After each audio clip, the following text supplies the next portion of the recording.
បងទេណាប្រាប់គេចូលថាបងសាវាមានអ្នកថ្មីបងអាក្រក់មិនសមនោះល្អដូចថ្លៃគេជប់សង្ស័យដេញដល់ទៀតហើយ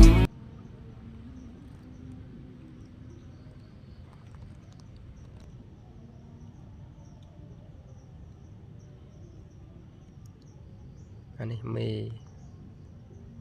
មិនស្មានតែមេនឹងកូនទៅអានេះអាធំនេះមេអាតូចនេះឈ្មោល